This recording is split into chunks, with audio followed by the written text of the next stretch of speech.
Hello, I am Dr. Lucy Miller from Texas A&M University. In this video, we will be answering the question, what is gender blindness? Gender blindness, as I define it, is an ideological system of social control of women that works to prevent gender from being part of our public discourse.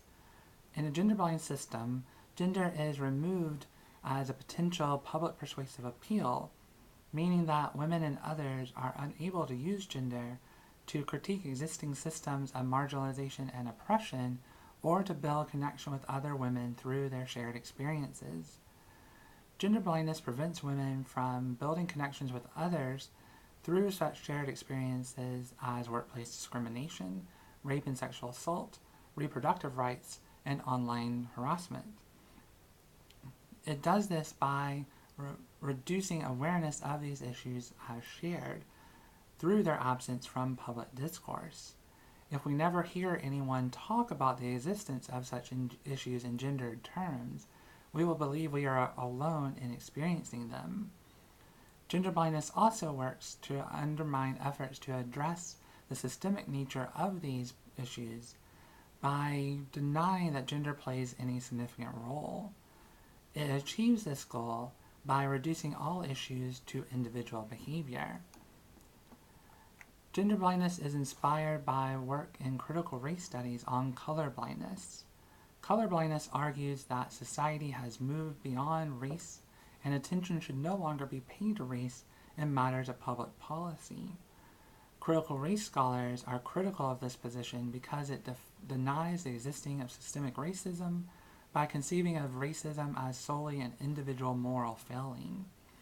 So, for example, the fact that a disproportionate majority of America's large prison population is black and brown is not a product of systemic racism from a colorblind perspective, but instead is the product of the individual choices made by each prisoner.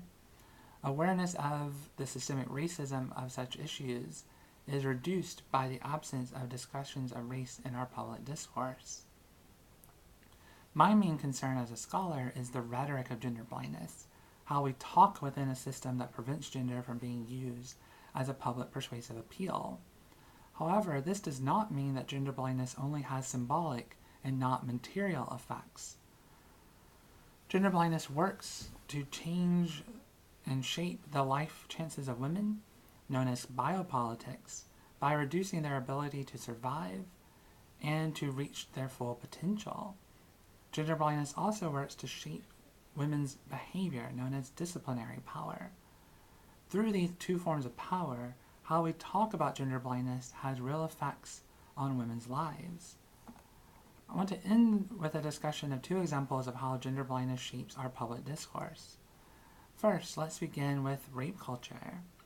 Gender blindness prevents a full understanding of the systemic nature of rape culture and the material effects on women's lives by limiting the focus to the impact of the rape or sexual assault on the usually male perpetrator.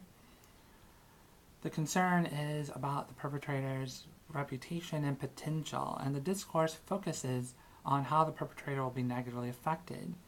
His life will be ruined, he will no longer be able to reach his full potential and achieve his dreams.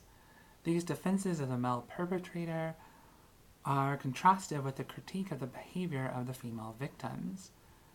Women are advised to be careful of what they wear, where they go, to make sure they are not alone, that they do not have too much to drink, that they do not go to certain places at all, and that they take action to defend themselves should anyone ever attack them. This focus on the behavior of women while defending the honor and reputation of perpetrators reduces rape culture to an issue of individual behavior and not a systemic one. A second example can be seen in the workplace around the issue of the gender wage gap. The wage gap currently stands at around 80 cents for a woman for every dollar that a man makes. There are a number of articles, videos, social media posts, and other public statements denying the existence of the wage gap. Any effort to discuss the wage gap is shouted down with these denials. This prevents women from ever achieving full equality in the workplace because the problem persists as people argue that it is not real. Should a woman seek to advance into a leadership position at work, she will often receive a number of messages about what she must do to change her behavior to fit into the current status quo. She has to make sure that she doesn't dress too femininely, that she is assertive in meetings but not too assertive so people don't think she's a bitch. And if she is mistreated or sexually harassed in the workplace because of her gender, she is advised to ignore it so that her chances of advancement are not derailed. Such messages ensure that even if women make it into leadership positions, they will adhere to the current status quo and not make the necessary systemic changes needed to improve lives for women as a whole. These are just two examples of how gender blindness shapes our public discourse. Unless we change the way people think and talk about gender and discuss it in public, the issues affecting women's lives will never be fully addressed.